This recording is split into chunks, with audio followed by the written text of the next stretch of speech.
ఇప్పుడున్నటువంటి ఈ ప్రభుత్వాన్ని మేము ఒకటే వేడుకుంటున్నాం. మేము మీ నుంచి కోరుకునేది ఏమి లేదు. కాబట్టి ఈ తెలంగాణ పోరాట గడ్డ అంటేనే ఉద్యమాల గడ్డ. భూమి కోసం, భుక్తి కోసం, యుక్తి కోసం జరిగినటువంటి పోరాటాల ఈ గడ్డ మీద మళ్ళీ భూమి యుద్ధాన్నే మీరు తీసుకొస్తున్నారు. కాబట్టి మీరు ఒక్కటి ఆలోచించండి.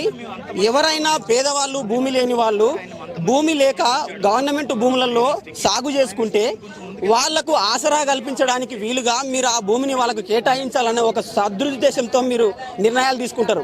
అట్లాంటిది ఎప్పుడో 1973, 1974 నుంచి ఈ యూనివర్సిటీకి, హైదరాబాద్ సెంట్రల్ యూనివర్సిటీకి కేటాయించిన ఈ భూములలో మీ దందాలేంది?